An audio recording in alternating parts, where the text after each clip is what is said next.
मर गए क्योंकि मैं उनसे प्रसन्न नहीं था। क्या ऐसा हो सकता है कि एक कलीसिया में लंगड़े ठीक हो रहे हैं, अंधे देख रहे हैं, लोग आजाद हो रहे हैं बीमारियों से, लेकिन प्रभु उस कलीसिया के विषय में कहता है मैं तुमसे खुश नहीं हूं। This is written in the Bible. कि ऐसा भी हो सकता है कि तुम्हारे बीच में लंगड़े चलते हैं, अंधे आंखें से देखते हैं, जो हाथ सूखा लेके आए थे वो ठीक हो गए, फिर भी प्रभु ये कह सकता है कि मैं इस कलीसिया से खुश नहीं हूं। याद रखना इस बात को, लास्ट 110 साल से एक सुसमाचार निकला है, और मैं आपको कहता हूं यह सुसमाचार 18वीं सदी में भी नहीं था, 18th सेंचुरी में भी नहीं था। यह सुसमाचार 19वीं सदी में निकला। और जानते हैं इस सुसमाचार के अंदर क्या किया गया, क्या मिलावट की गई। कुछ लोगों ने बगैर बाइबल को समझे प्रचार करना स्टार्ट किया, और उन्होंने एक बात कही, यीशु के पास आओ तुम्हें बहुत पैसा मिलेगा, यीशु के पास आओ तुम्हें बहुत कुछ मिल जाएगा, यीशु के पास आओ तुम्हें यह मिल जाएगा, वो मिल जाएगा। अब आप मुझे बताइए कौन सा जरूरतमंद व्यक्ति प्रभु के पास नहीं आएगा? सबके पास प्रॉब्लम्स हैं, सबके पास तकलीफें हैं। और मैं आपको कहता हूं इस सुसमाचार ने लोगों को आजाद तो नहीं किया है, लेकिन 10 बंधनों में और बांध दिया है। It's a third rate gospel. इस सुसमाचार को इसीलिए पौलुस कहता है कि जो यीशु प्रचार करके गया, जो प्रचार मैं करता हूं, वो कहता है उसको छोड़ कुछ और प्रचार किया जाएगा तो वो श्रापित है। श्रापित का मतलब समझते हैं? श्रापित का मतलब होता है कितनी भी मेहनत कर, मैं तुझे सक्सेस होने नहीं दूंगा। दैट इज अ कर्स। तुझे जितने एफर्ट्स लगाने लगा, मैं तेरे काम को सक्सेस होने नहीं दूंगा। इसे कहते हैं कर्स। और आप जानते हैं पौलुस क्या कहता है सुसमाचार को, क्या वर्ड ऐड किया है पवित्र आत्मा ने कुरिन्थियों के लेटर को। यीशु मसीह बोल के गया जाओ सुसमाचार बचाओ, और पौलुस कहता है this is not the gospel, this is a glorious gospel. ये मसीह का तेजोमय सुसमाचार है। अब मुझे बताइए जिस चीज को यीशु सुसमाचार बोल के गया, क्या है सुसमाचार? उसको पौलुस ये क्यों कहता है कि ये तेजोमय है? आप जानते हैं पौलुस ने क्या अनुभव किया गॉस्पेल में? क्या होता है सुसमाचार? हम लोग तो सिर्फ ये बोलते हैं प्रभु यीशु आपके लिए मारे गए, गाड़े गए, जी उठे, और हम इसको सुसमाचार बोलते हैं। ये तो उस कॉइन का पहला हिस्सा हुआ। दूसरा हिस्सा क्या है? क्या आप लोगों को यह बताते हो कि यीशु के पास आओ, 100 बार गुस्सा करो, 100 बार वो माफ करेगा? मैं आपको कहता हूं यह सुसमाचार हमें नहीं चाहिए। आप जानते हो सुसमाचार सिर्फ ये नहीं है कि तुम्हारे अपराध क्षमा हुए हैं। सुसमाचार ये है कि चाहे तुम 30 साल से किसी बंधन में हो, 30 साल से तुम पाप में हो, 40 साल से पाप में हो, कोई ऐसी चीज जो तुम छोड़ नहीं पा रहे हो, यीशु उसमें से तुम्हें निकालने के लिए समक्ष है। That is a gospel. यही सुसमाचार है। और पौलुस कहता है अगर यह समाचार प्रचार नहीं किया जाएगा, कोई और सुसमाचार प्रचार किया जाएगा, वो कहता है वह आदमी श्रापित है। आइए सब यहां देखिए, मैं आपके सामने एक वचन बोल देता हूं। कितने लोगों ने इस फेमस वर्ड को बहुत बार सुना है? यह वचन बहुत सारे लोग गलत रीति से इस्तेमाल करते हैं, और मैं आपको बताना चाहता हूं अगर बाइबल के अंदर जो पहला व्यक्ति है जो परमेश्वर के वचनों का गलत उपयोग कर रहा था, तो वो शैतान खुद है। यीशु मसीह को व्यवस्था विवरण की किताब में से एक वचन बोलता है, भजन संहिता 91 से, कि अपने आप को नीचे गिरा और स्वर्गदूत तुझे हाथों हाथ उठा लेंगे। See how he misquote the words. और बहुत सारे लोग आज पब्लिक को इकट्ठा करने के लिए वो वर्ड्स को मिसकोट करते हैं, जो कि तभी इसीलिए लोगों के लाइफ में चमत्कार तो होते हैं पर उनकी जुबान कंट्रोल में नहीं आती, उनका मन वश में नहीं आ पाता, लोग बदले नहीं जाते। सब यहां ध्यान दीजिए, मरकुस 9:23 खोलिए मत, सिर्फ सुन लीजिए। वहां लिखा है यीशु ने कहा मैं ये कर सकता हूं। ये क्या बात है? विश्वास करने वाले के लिए सब कुछ हो सकता है। अभी आप में से एक आदमी ऑलरेडी 50,000 रुपया महीना कमा रहा है और उसको 90,000 की नौकरी चाहिए, और वो कलीसिया से आते हैं और बोलते हैं पास्टर मेरे लिए प्रार्थना करो, और हम उनको बोलते हैं ब्रदर विश्वास करो, विश्वास करने वाले के लिए सब कुछ हो सकता है, और हम उनके लिए दोनों हाथ ऊपर रख के दुआएं भी करते हैं। कोई बहन आती है जो कहती है ब्रदर हम लोग 3 रूम में रह रहे हैं, अभी मेरे हस्बैंड जो है ना वो बॉम्बे में एक नया फ्लैट देख के आए हैं, वो 5 रूम है, आप दुआ कर सकते हो क्योंकि हमारे पास इतना पैसा नहीं है। और हम उनके लिए सर पे हाथ रख के कहते हैं विश्वास करने वाले के लिए सब कुछ हो सकता है बहन, आओ हम प्रार्थना करते हैं। देखिए कैसे वचनों का मिसकोट किया जा रहा है। जानते हो ये वचन प्रभु ने कब कहा? एक आदमी था, यीशु के पास आके कहता है प्रभु अनंत जीवन पाने के लिए मैं क्या करूं? यीशु उसको कहता है आज्ञाओं को मान, और वो प्रभु को कहता है प्रभु ये आज्ञाओं तो मैं बचपन से मानता आया हूं। तब यीशु से कहता है तुझ में एक बात की कमी है, अपना पैसा गरीबों को दे, मेरे पीछे चल, तुझे स्वर्ग में धन मिल जाएगा। और लिखा है वो आदमी यीशु मसीह को छोड़ के चला गया। और उसके बाद पतरस ने प्रभु से एक सवाल पूछा, प्रभु ये सब क्या हो रहा है? तब यीशु उसको कहता है सुन, एक सुई लेकर आ, और ये जो ऊंट जिस पे ये धनवान बैठा हुआ है, ये ऊंट जो है ना इस सुई के होल में से निकल सकता है, लेकिन ये व्यक्ति परमेश्वर के राज्य में प्रवेश कर रही ये कठिन है। तब पतरस प्रभु से कहता है तो किसका उद्धार होगा, कौन बचेगा?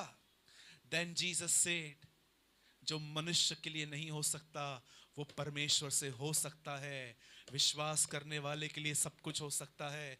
प्रभु ने ये वचन किसी के उद्धार के विषय में कहा, और आज बहुत सारे लोग इसे गाड़ी और बंगला पाने के लिए इस्तेमाल करते हैं। अगर आपका हस्बैंड ड्रिंक करता है, स्मोक करता है, आपको पता है फॉरेन में बहुत सारे लोग ड्रग्स लेते हैं, इतनी कॉमन चीज है। यहां पर कैसे आज 18-19 साल के लड़के सिगरेट पीते हैं, 20-20 साल के लड़के सिगरेट पीते हैं, बियर पीते हैं। फॉरेन में 18-20 साल के लड़के रास्ते पे खड़े होकर ड्रग्स लेते हैं। आपको पता है बहुत सारी माएं उनके लिए दुआ करती हैं कि प्रभु मेरा बेटा वहां से निकले। मैं आपसे कहता हूं आपका परिवार कितनी भी गंदगी में क्यों ना हो, चाहे हम कितनी भी गंदगी में क्यों ना हो, यीशु कहता है विश्वास करने वाले के लिए सब कुछ हो सकता है। अगर तुम ये विश्वास करते हो कि मैं उनको आजाद कर सकता हूं तो प्रार्थना करो, मैं उन्हें करूंगा।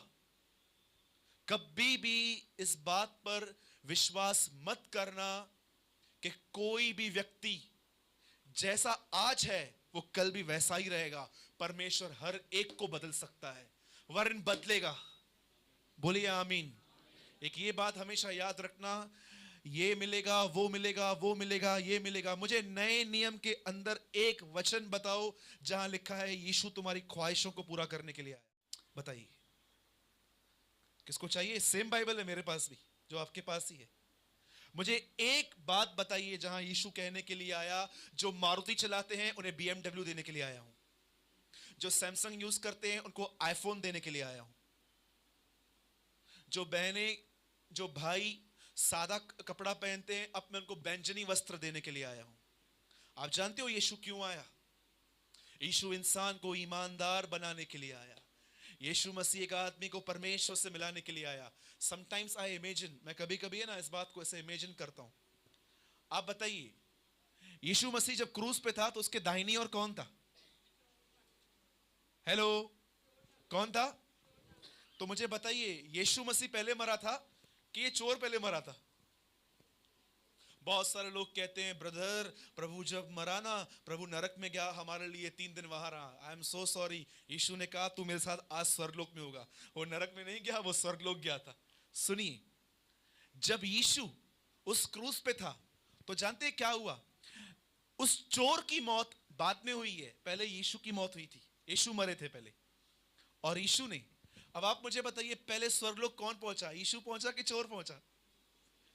मतलब मैं ऐसा इमेजिन कर रहा था कि जैसे यीशु मरा, यीशु स्वर्गलोक गया और यीशु वेट कर रहा था बस आधे पौने घंटे में ये भी मरेगा, इसको भी साथ में लेके जाऊंगा। और पहली बार एक चोर और परमेश्वर स्वर्गलोक में एक साथ चल रहे थे। और मैं इमेजिन कर रहा था प्रभु कि इब्राहिम वहां पर आया और इब्राहिम यीशु से पूछ रहा था लॉर्ड हु इज दिस, ये कौन है? मिलो तुम्हारे नए मेहमान से।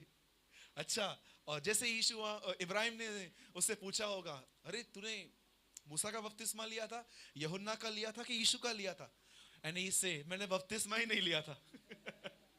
अच्छा, तूने नया नियम पढ़ा था और कौन सी किताबें पढ़ी थी? मैंने कुछ भी नहीं पढ़ा था।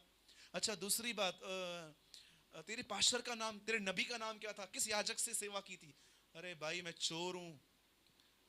और वो लोग यीशु को देखते होंगे, प्रभु ये कैसे आ गया, इसी से पूछो। और उसने कहा होगा, प्रभु आप आए कैसे? और उसने कहा होगा, मरने से 1 मिनट पहले ईमानदार बन गया। I am honest. मैंने मान लिया कि मैं सिर्फ जेल डिजर्व नहीं करता था, मैं सच्ची पे क्रूज पे मरने के लिए डिजर्व करता था। मैं आपसे कहता हूं, पवित्रता पाना इंसान के बस में ही नहीं है। मैंने ऐसे लोग देखे हैं जिन्होंने खुद पवित्र होने की कोशिश की। मैं आपको कहता हूं, आज वो शैतान का दूसरा रूप हो गए। शायद आपको ये वर्ड बहुत अजीब लगे, बहुत लोग खुद पवित्र होना चाहते हैं, खुद, लेकिन वो और बिगड़ते जाते हैं, क्योंकि लिखा है व्यवस्था के द्वारा कोई पवित्र हो ही नहीं सकता। व्यवस्था मतलब खुद अपने एफर्ट्स लगा के पवित्र होना। पर मैं आपको कहता हूं, जो लोग ईमानदार हैं उन्हें परमेश्वर बदलता है। आज मेरा वर्ड भी इसके ऊपर ही है कि हम कितने ईमानदार हैं, कितने ऑनेस्ट हैं। तो हमेशा इस बात को याद रखिए, सुसमाचार वो नहीं है कि अपनी कंडीशन को पहचानो, वो तुम्हें बदल देगा। कुछ भी नहीं रहेगा। यीशु किसी को आईफोन देने के लिए, ये देने के लिए, वो देने के लिए नहीं आया। यीशु एक पापी को संत बनाने के लिए आया था। को समझने की कोशिश कीजिए, यहां क्या लिखा है देखिए। कितने लोग जानते हैं कि यीशु के एक चेले के दो भी नाम थे? मती का एक नाम था लेवी, वैसे ही बर्तुलमय का दूसरा नाम था नतनएल। ये दोनों एक ही हैं। अब देखिए यहां पर क्या हो रहा है। बाइबल कहती है, ध्यान से देखिए, बाइबल कहती है एक दिन प्रभु यीशु मसीह से मिला और यीशु ने इसके विषय में कहा, देखो ये सच्चा इजरायली है। आप जानते हैं इजराइल का मतलब क्या है? What is the meaning of Israel? आगे लिखा है निष्कपट, पवित्र नहीं लिखा है, निष्कपट। निष्कपट का मतलब क्या होता है? जैसे ये अंदर से है वैसे ये बाहर से भी है। अब आप ध्यान दीजिए, मैं 10 मिनट के अंदर इस वचन को पूरा करूंगा। प्रभु बोझ है आज, ध्यान दीजिए। बाइबल कहती है इब्राहिम को एक बेटा पैदा हुआ, उसका नाम था इसहाक। और इसहाक को 2 बेटे पैदा हुए, एक का नाम था याकूब, एक का नाम था एसाव। और बाइबल कहती है याकूब के अंदर एक ऐसा स्वभाव था कि जो चीज उसे नहीं मिलती थी उस चीज को वो छीनकर और चीटिंग से हथियाना जानता था। याकूब का मतलब होता है ग्रैबर। ग्रैबर का मतलब इट्स मींस किसी भी चीज को छीन के और झपट के लेने वाला। अब थोड़े इस बात पे ध्यान दीजिए। बाइबल कहती है जब ये पैदा हुआ और जब ये बड़ा हुआ तो सबसे पहले इसे जो चीज चाहिए थी वो थी अधिकार। बोलिए अधिकार। आज भी बहुत सारे लोग चाहते हैं मेरा अधिकार होना चाहिए, मेरा चलना चाहिए। सेम उसके अंदर ऐसी चीज थी। और क्या हुआ था, सारे अधिकार उस बड़े भाई के पास थे। और उन दिनों में आज कैसा होता है कि जब अगर अपनी आप प्रॉपर्टी आपके पास है और कैसे पिताजी मरने से पहले 3 लोगों में बांट के जाते हैं, उन दिनों में ऐसा कुछ भी नहीं होता था। उन दिनों में हर बात एक पक्के शब्दों से तय होती थी। अगर एक बार उसके किसी ने भी एक के ऊपर हाथ रख के कहा कि मेरे पास जो है वो सब तेरा, तो वो हो जाता था। और जानते एक दिन क्या हुआ, इसहाक बूढ़ा हुआ और उसे अपने सारे अधिकार अपने बेटे एसाव को देने थे। और ये बात याकूब जानता था। और याकूब ने जानते क्या किया, वो अपने बाप के पास अपने अपने भाई के कपड़े पहन के वहां पहुंचा और इस तरह बात की उससे कि उसे लगे कि वो एसाव है परंतु वो याकूब था। अब सवाल ये उठता है, इसहाक अपने बेटे को पहचान क्यों नहीं पाया? जानते हैं क्यों नहीं पहचान पाया? क्यों नहीं पहचान पाया? लिखा है